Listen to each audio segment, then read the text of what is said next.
In search of the men who protected Larry King, John DeCamp goes to Washington to investigate King's connections in the Republican Party and on Capitol Hill. Paul Bonassi provides him with the evidence that Larry King threw child sex parties here at his rented $5,000 a month Washington house. I was about 14, about 1981. At first it was about 3 or 4 times the first year. After that it was about once a month. Some of the parties, when they started off, were straight political type parties with no sex. And then when some of the men had left, some of the politicians had left, the ones that had planned on engaging in some type of sexual activity, that would come after the party. Some of the kids would be held downstairs in some of the rooms where if they acted up or if they started freaking out because of the drugs that they were on, they'd put them in a room that they couldn't get out of, and they would lock them in. What kind of drugs? Anything you wanted. Cocaine, heroin, speedballs. You're telling me those speed. things were at these parties where you had Larry King and prominent politicians? Yes. Were they readily available to anybody at the party? At the after parties, they were readily available for anybody. Beforehand, they did it more upstairs than they did anywhere else, and it was kind of in the back rooms. Were any attempts ever made that you know of to expose this situation? As far as I know, nothing's ever been done, and most of the people that were in there had already been, I guess you could say, compromised. King's partner was Washington lobbyist Craig Spence. Spence took youngsters, including Bonassi, on private midnight tours of the White House. So you were in the White House then? Yes. And how did you gain access? Well, I came down with Larry King, but Craig Spence was the one that arranged the trip for us. And it was kind of a gift for our services that we were doing. How many times were you on this kind of a trip? I came to it on 2 times. 2 times. And were you used for sex on those occasions? Not until after we left. After you left the White House? Yeah. What time of night? It was usually around midnight.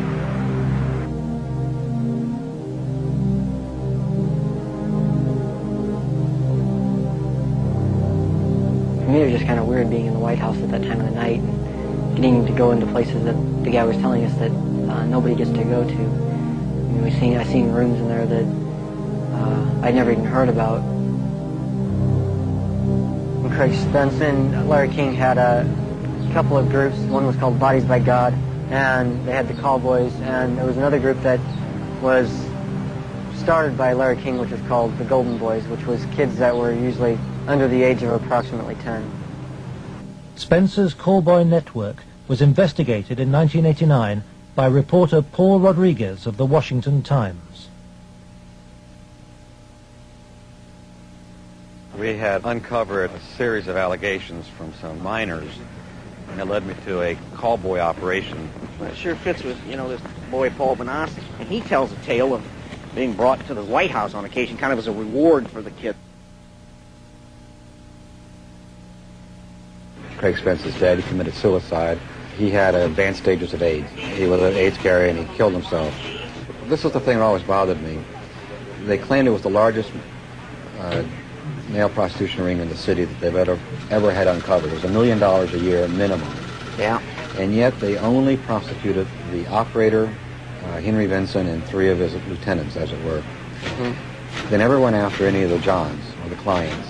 This operation claimed to have clients that ran from the White House to the Capitol Hill to the State House to the churches within the media. Exactly what Paul describes as the people he was with. And a lot of the stuff led there, but we couldn't quite nail it at all cases because, again, to accuse someone of high stature, you've got to be very careful. I understand. We were able to do it through the mother lode was provided us credit card receipts and canceled checks, and then lists of the clients. The prosecutors knew all this stuff. There was approximately 20,000 documents they had. They sealed the entire record by court order. And we've attempted on several occasions to unseal that, and we've been told it'll be a cold day in hell before those records ever get unsealed.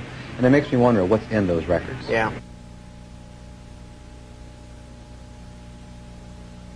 John DeCamp believes that the legal system is still being subverted and that the people protected are still at the heart of the American establishment.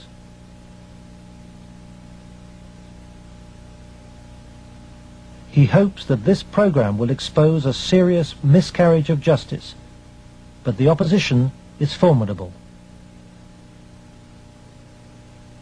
It's beyond belief that arguably the most powerful person in the world, the President of the United States, in the form of Richard Nixon, could not prevent the investigation of Watergate, or that President Reagan could not prevent the investigation of Iran-Contra, and yet somehow this group of unnamed, unknown, anonymous individuals in Omaha, Nebraska have such power they can control and protect all of these people from being investigated.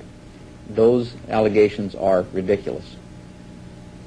Well, first of all, Nixon did cover up Watergate. Number one. Bush did cover up Iran-Contra, at least officially. And Omaha has successfully covered up this situation. In each case, it was the press that exposed the problem. It wasn't institutions of government. They had been corrupted. They had been compromised. They were the ones doing the cover-up. The Attorney General is now involved. De Camp's evidence has been passed by William Colby to a senior lawyer in the Justice Department. He did say that the Attorney General's office would be very sensitive to any charges of abuse of children, that this was a matter of considerable priority to the department, that this sort of thing not take place, and that they would assign an officer to look into the case. For John de Camp, the story of Larry King's corrupt empire holds a dire warning for all America. If you can control about 3 or 4 key elements, you can totally own a state. You can make right wrong. You can make truth falsehood, falsehood truth. If you control the media, if you control the Justice Department, if you control the police, you own the system.